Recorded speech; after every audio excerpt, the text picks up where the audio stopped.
Hey, it's Matt Johnson here with the latest episode of Real Estate Uncensored, where you'll learn how to combine high tech and high touch to build a life of freedom through real estate.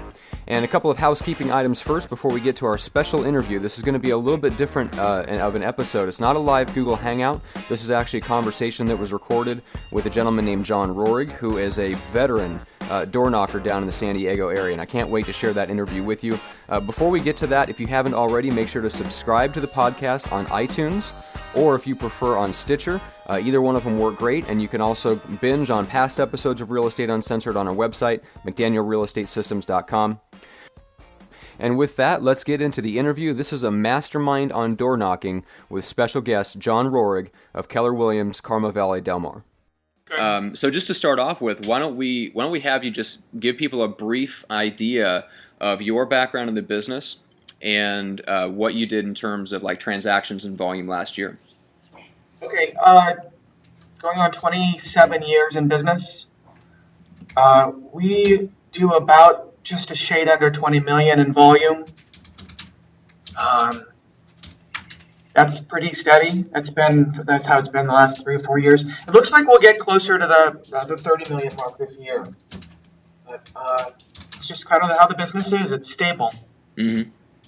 And how many homes did you sell last year? 30. 30. Okay. What are you on track to do this year? 38. Pretty. Nice.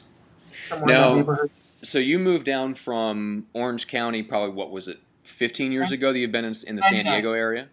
Yeah, it was in 99. 99. So, refresh my memory. What area what's your main farm area in the San Diego area? So I work along the coast, along the 5 freeway. So anything from La Jolla UTC all the way up to Oceanside. So I focus. I sell houses throughout the whole county, but I think with door knocking, I think Greg will agree that one of the benefits of door knocking is you get to have some control over where it is that you're focusing. So I focus along the coast, and that way I can keep my drive short and my price point high. Changing markets, John, is incredibly difficult, but when you get out in the doors, I think, like you were just talking about, you get out there and 2 things take place. One is you get to learn your territory by boots on ground, and 2, you get to learn the neighborhoods more intimately than you could do ever on phones or mailers or anything else, and they get to know you. Wouldn't you agree? Totally, 100%. I think that the phones have their place. There's no question that they're effective, but there's nothing that replaces being on the street. And there's so many intangibles that you gain by being in an area. On the phone, you can't learn the dog's name. You can't learn if they just had a baby necessarily. You can't learn where they go to do the grocery shopping or what they drive, or you can't learn any of that stuff. And when you first got, when you're first starting out and kind of picking out your farm, how big of a farm did you go after, and you felt like you could really realistically hit them often enough to get some business? Yeah, it's a great question, and I think that anybody looking to grab a territory and make it something they work, and I would suggest they start out small. When I say small, I would say somewhere between 500 and 1,000 doors. And I would suggest they look for a turnover of somewhere between 5% or better, because you don't want to be working a farm where there's no turnover, because then you'll have no business from your efforts. And I would try and get through those neighborhoods every quarter and knock on their doors every quarter. You're not going to ask them when they're moving every quarter, but be in their face every quarter. Have a reason to talk to them every quarter. I agree with that.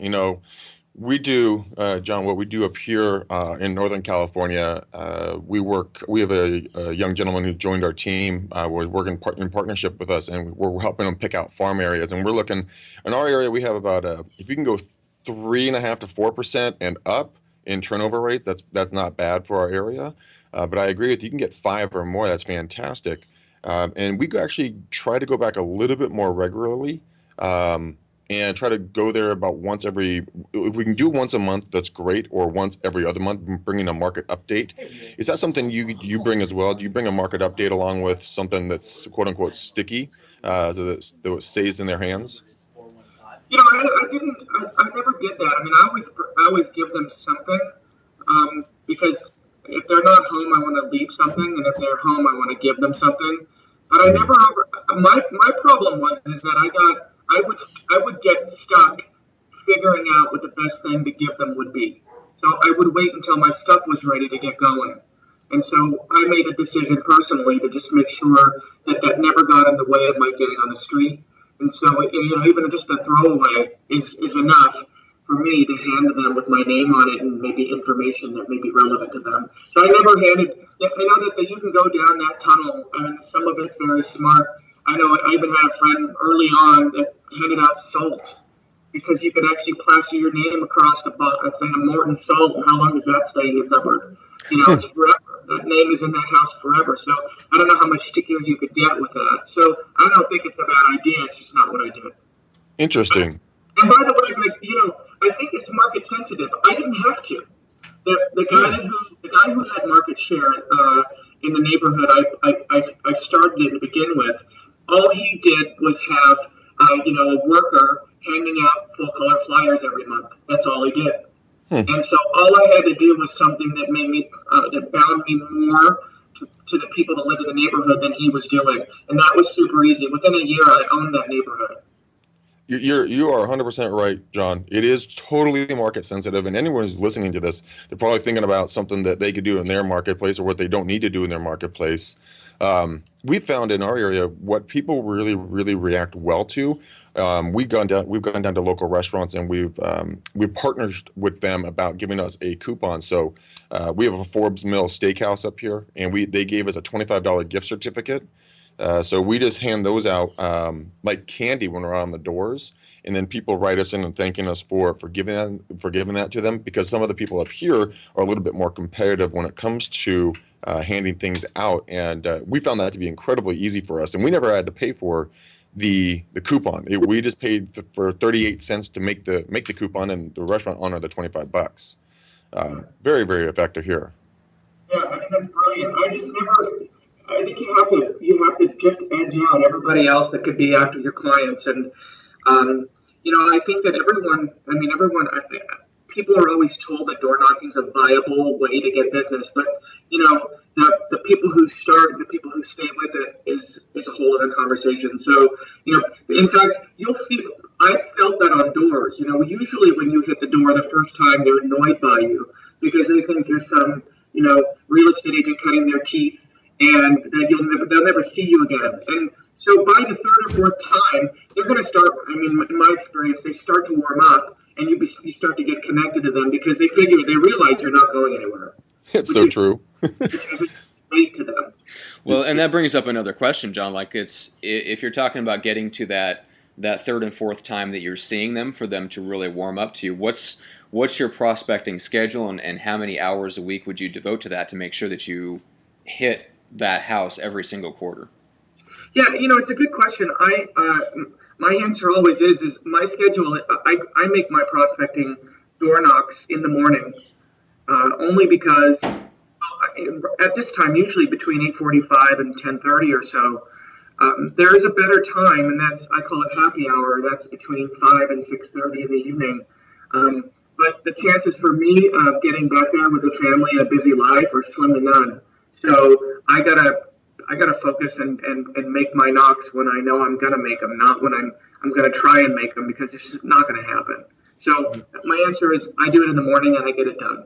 And that's the most important thing, Matt. I operate the same way John does, and I block it into my schedule. It's an immovable appointment, because the people I meet today are the people I'm going to be doing business with tomorrow, and I never want to get out of that habit of working and prospecting like John doesn't, because one of these days, if we ever stopped, our business would stop, and that's not acceptable. I'm sure John feels the same way.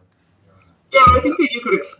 The misconception you can actually door knock or do some prospecting activity and think it's going to pay off tomorrow, and I think that does a lot of damage. Door knocking is a very organic method for prospecting.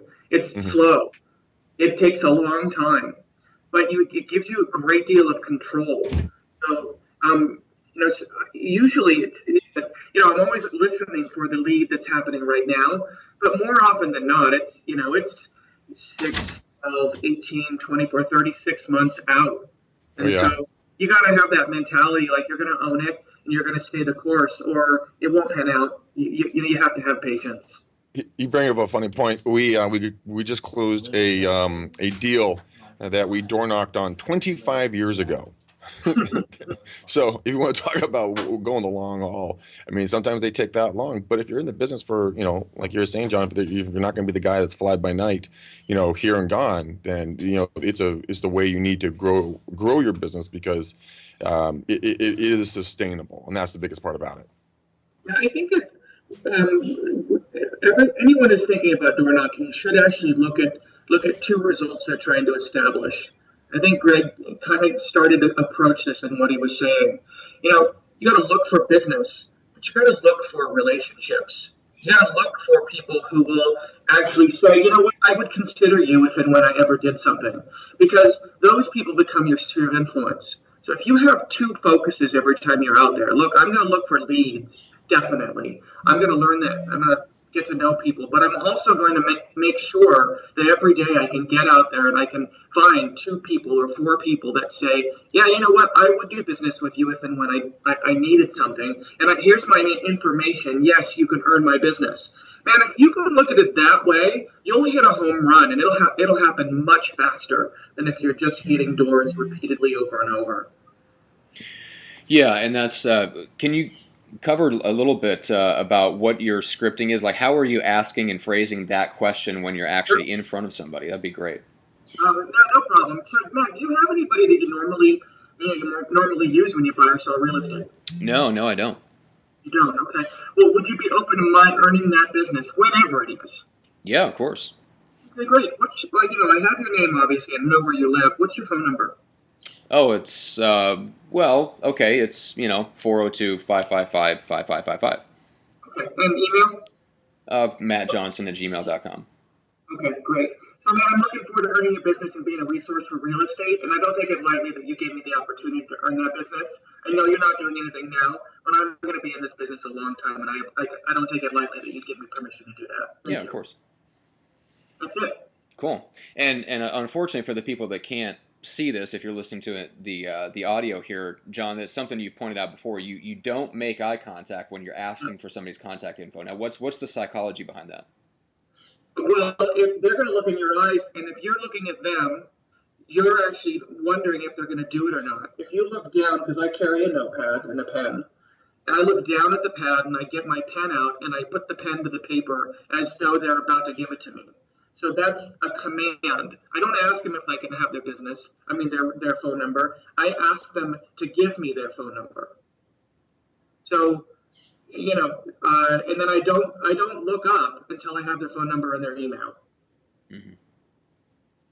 What have you ever run against any kind of pushback on that, John? Have anyone kind of balked at your request, kind of like, what are you doing? Or do they just kind of fall right in line because, like you said, you're not asking, you're commanding? What? So that's a good question. So some people will you'll have a little pushback on the email. And when there's some hesitation, sometimes I'll go, look, I'm not going to spam you. I hate that stuff. If there's something relevant to send you, I'll send it to you. But you can count on I'm not gonna jam your inbox. So what's your best email? That's actually a better question than what's your email, because everyone has a Hotmail account they give to salespeople. That's so true. I do. Yeah, right. But yeah. A better way of phrasing it is what's your best email? And look, the truth is that if they're not going to give it to you, then why would you spend the time and effort to stay in touch with them? Because that's all expensive. Can you tell us a little bit about, you're an analytical guy. You've tracked some of your ratios of like the number of people in your database to the number of people that you're doing deals. Can you share a little bit about where that was in the past, where you're kind of sitting at right now this year? Before, I was just a straight cold knocker, door knocker, prospector. And now I just realized the value of a database. And the first year I looked at it, Gary Keller was telling us every 12 people you can get two two referrals or two pieces of business. And I never gave that any weight because I didn't believe it. So I finally started tracking my business from that source of my database, and it was 87 to 1, not 6 to 1, like Gary says. And 87 to 1, at one moment it was horrible. At the second moment, at least it was a start. And then I got my attention on what Gary says is his 33 touch and how you can build relationships and connections with a systematic approach. And that number in the first year dropped from 87 to 31. And then the year after that, it dropped to 23. And then last year, it was at 17. So in essence, I did monetize every new person in my database, and it penciled out to $700 for every person I added year after year. So if I added 3 new people in a day of door knocking to my network, that's like giving myself a $2,100 raise every year forever, as long as I managed it. Yeah, which is incredible, and I'm sure that helps you get into the spirit and get out there and do it, knowing those numbers. It does. It actually it propels me into action to actually do more of it. Yeah, and then I know, Greg, you had a couple of follow-up questions, and I'm hoping, John, that you track some of your other numbers. Have you ever tracked, like, me and Greg were talking about this before we got on the line with you. Do you have any idea of, like, how many doors you can hit per hour, like how many of those turn into database, additions, that kind of thing? I usually will it's tough to actually do that and have it be relevant to someone else, because if you're knocking in a subdivision where houses are just 10 feet further apart, you're going to have different numbers than I have. So, or if you're door knocking in a townhome division, you're going to blow my numbers out of the water. So, it really will be more relevant to each individual person and how fast they walk. I walk fast. Now, when I'm with my family at a park or something, they keep yelling at me, slow down, slow down. I'm fast. So in 2 hours, I probably get through on average about 100 doors. Gotcha. Those are fairly similar to us. So you're an hour, you're 100 doors. See, we have about a half-acre lots up here on average, give or take. So I know that in some of our primary markets, we can do with a conversation every once in a while, spattered in there. I can do about 25 an hour with generating some good conversations out of that. We talk anywhere from, on average, about 30% of the people are home. During the recession and the downturn in the economy, I saw an increase of males being home versus females. And now that the recession has been switching, we're starting to see it go back to about 50-50. What are you seeing on the doors, John? Well, I haven't even paid attention to that. That's great that you're noticing that. Our lots are much smaller, so maybe you walk faster than I do, or maybe I talk more when I'm on the doorsteps. I don't know. I get about 25% of the people home. So in 2 hours, I'll talk to 25 people. And out of those 25, where is your conversion rate now that you've become much more efficient at this? I'm not saying that you weren't efficient, but I mean, out of those, do you find more business immediately, or do you find more long-term nurturing business that you're going to be able to generate and cultivate over the next months or years? Yeah, it's very rarely is it immediate. Very rarely. It's still, even though the only difference now is just people know me and I know what they're trying to accomplish, and then they have conditions they're working on, and when the conditions are corrected or fulfilled, then they're moving forward to do something. So I can walk down the street and know who's going to move because they've told me, and I'm working with them. But it's still not I went out and got 2 listing leads from 25 contacts kind of thing. It's just not for me. What about buyers? I talk to a lot of folks, and they're going consistently after the listing leads. Are you also finding, and what we found is that buyers are a byproduct of the sellers, and we have Tom here on our team that is just an animal out in the doors. And on Friday, he picked up 3 different buyer leads. Are you finding those as well, or not? Are you talking about finding buyer leads when I'm on the doorstep and they're telling me they're buyers? Right. They're saying these, basically the script is, hey, I'm not going to be making a move. And you're like, hey, that's awesome. I know that you like the area as well. What about buying an investment property? Or who do you know that might be thinking about purchasing a property? Are you seeing people open up about that as well, or not so much? I'm not asking that because I'm mostly interested in building a connection. Mostly, I'm talking about their kids. Mostly, I'm talking about that the market's great. I don't spend a lot of time open-ended questions with them with regard to. I don't. Yeah, I just my style. I'm not interested in prodding them with who do you know, who do you know. Just it's just. But I can tell you that I get a tremendous amount of buyer leads from people who are looking into neighborhoods that I'm the dominant agent. So they'll call me or they'll research me through the internet or through my signs or someone in the neighborhood will give them my information because I'm the guy to talk to. So I don't ask them and get those leads as I'm on their door, but they come more organically from within the development. Gotcha. Well, there's a couple things I wanted to cover in the remaining few minutes that we had. I want to get into a little bit of the follow-up systems and talk a little bit about that. Before we finish up with that, John, I'd like to talk a little bit about the last time we spoke. You were moving into and starting to do some door knocking in Cardiff, which you talked about being a really kind of a quirky community. It blows everything else out of the water in terms of like what your ideal farm. So can you tell us a little bit about like why you chose that area, how you're attacking it, and building market share over time? What's your plan for that? It's just removing the pieces of what I was doing in the existing territories into Cardiff. But beyond that, it's just more. I'm spending more time making more calls.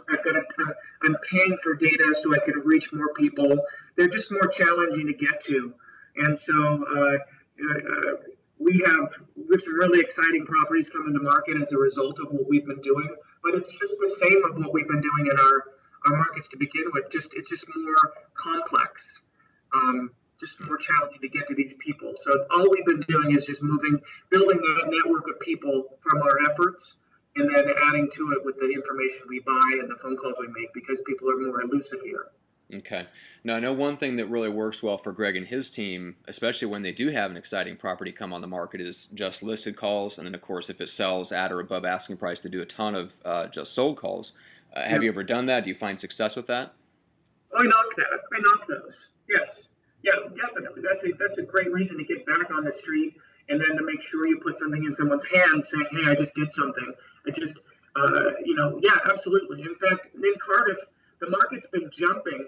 The values have been jumping like crazy. And so in fact, we have a piece that we're putting together right now where you can actually see the values, the escalation of values. So what I'm interested in is raising someone's attention if they were looking for a timing issue, that the timing's right. And so, yeah, we're doing that right now. Very cool. Mm-hmm. All right, well, let's talk a little bit about the follow-up system. Before we started recording and me and Greg were chatting about what we'd like to talk about, that was one of the things that we feel like would be really helpful, especially to newer agents, because I think that's where a lot of them will stumble and fall down when it comes to door knocking. They may get themselves out there and do it, but then they don't have the follow-up systems in place. So if they don't get any now business from it, they'll give up too early, and you talked about that as well. So can you give us an idea of what your follow-up systems look like over time, and that way newer agents can learn from that? Well, so people are either in my system or they're not. So in other words, if I'm only following up with them in another way beyond door knocking if they've given me permission to earn their business. So so the door knocking is the source of either sphere of influence contacts or leads for sales, and then either way they end up in the follow-up program if they're raising their hand and they're working with us. So I don't have a more broad follow-up system to the geographic areas in general. To me, that's just cost prohibitive. So I'm interested in just the people who are saying, yes, I want to work with you. And, I'm sure if everyone's heard this, maybe they haven't, but if you take Gary Keller's book, The Millionaire Real Estate Agent, and you just read that book, and you follow the 8x8 and the 33 touch, there's nothing more that needs to be said. I mean, it's complete, it's done, and I'm not sure. I mean, I can tell you specifically what we do, but it's just what we created to mirror what Gary's telling us to do in that book. Okay. So you have, and I know you have an assistant, so you have someone sending out like some physical mailers on top of the phone calls, on top of a quarterly door knock, and then maybe some email on top of that. Okay, so are you talking about the sphere of influence, or are you talking about the geographic database? Let's focus on just the geographic database. Okay. Yeah, the geographic database is only getting they're only seeing me. That's it. I'm not doing more than that. Oh, okay. Again, other people may do more. It's not necessary for my market to do more. So they're not getting touched in any other way other than myself on their doorstep. And then they actually integrate into the sphere of influence from that effort. Gotcha. So if you go up to the door, you have a great conversation, and you ask them if it's possible for you to earn their business, and they agree, and they give you their contact information, then you're considering them part of your personal sphere of influence, and they get contacted just as much as, let's say, your poker buddy. That's it. That's right. Gotcha. They're just as valuable to me as anyone else in the database. Gotcha.